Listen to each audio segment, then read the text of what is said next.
දවසේ මගේ පළවෙනි ප්‍රශ්නය. මුහුදු මට්ටමේ වාසය කරන කෙනෙක් පිදුරු තලාගල වගේ ඉතා උස් කඳු මුදුනකට නැගලා ඒ මාසය පමණ වාසය කරන්න හිතා ගන්න. කඳ නගින විට සහ මුදුනේ දින කිහිපයක් වාසය කරන තෙක් ඔහුට අපහසුතාවයක් දැනුණත් පසු එය සම්පූර්ණයෙන්ම මගහැරුණා. එයයි. මුහුදු මට්ටමට වඩා අස් කඳු මුදුන් ආශ්‍රිත වායුගෝලයේ වායු පීඩනය අඩුයි. එහි ඇති ඔක්සිජන් ප්‍රතිශතය අඩුයි. එනිසා රුධිරයේ ඇති රතු රුධිරාණු මගින් සිරුරට උරාගත හැකි ඔක්සිජන් ප්‍රමාණය අඩුයි. සිරුරේ සියලු ක්‍රියාකාරකම් සිදු කිරීමට අවශ්‍ය ශක්තිය නිපද වෙන්නේ ස්වායු ශ්වසනයෙන්. ලැබෙන ඔක්සිජන් ප්‍රමාණය අඩුවන විට ශ්වසනය අඩු වෙන නිසා එම තැනැත්තාට සිරුරට මහන්සියක් දැනේ. නමුත් ටික දිනක් යන විට ඔහුගේ ඇටමුදල මගින් නිපදවන රතු රුධිරාණු සහිත සංඛ්‍යාව වැඩි වේ. එවිටම ඉහළ මට්ටමේ තිබෙන ඔක්සිජන් වැඩි ප්‍රමාණයක් දැල්වී අමතර වැටෙන රතු රුධිරාණු මගින් පුරා ගන්නා නිසා ශ්වසනය කාර්යක්ෂම වේ. එවිට දැනෙන මහන්සිය හා අපහසුතාවයද අඩු වේ.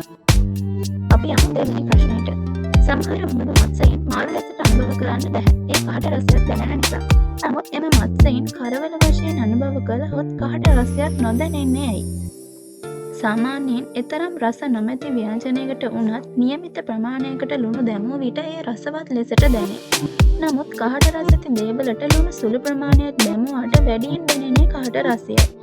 කරවලවල ලුණු වැඩි. එනිසා දිවට ලුණු රස දැනෙන රස අංකුරවලට අදාළ සහ කහටවැනි රසයන් දැනෙන රස අංකුරවලට අදාළ ස්නායුන්ගේ සංකලන ක්‍රියාව නිසා දිවට හොඳ රසයක් දැනෙනවා.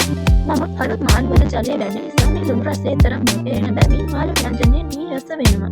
නමුත් එම මාළුවල අදාළ කරවලවල ජලය අඩු නිසා ලුණු රස ඉස්මතු වෙලා කහට රසය වැහිලා එක නොදැනී යනවා. අපි යමු තුන්වෙනි ප්‍රශ්නයට. අපි කුමක් හෝ නරඹන විට හෝ බොහෝ වේලාවක් කකුල් එකතැන තබාගෙන සිට නැගිටින විට කකුල් හිරිවැටි ඇත්තේ ඇයි?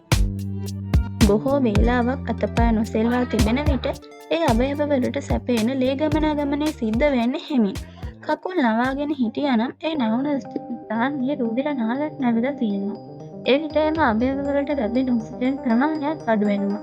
එවිට නිසිලෙසට අවයවවල ඇති පේශි ක්‍රියාකාරීත්වයද සිදු නොවීමෙන් එම පේශිවල ලැක්ටික් අම්ලය වගේ විවිධ නුසුදුසු ද්‍රව්‍ය එකතු වෙනවා.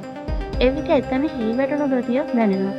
කකුල් අතපය ටිකක් සාමාන්‍යයෙන් පෙළවූ විට එම අවයවයන්ට ඔක්සිජන් සහිත රුධිරය වැඩිපුර ලැබීම නිසා ලැක්ටික් අම්ලය පිබහෙනවා. දැන් ලේ ගමනාගමනය වැඩිපුර සිදු වීම නිසා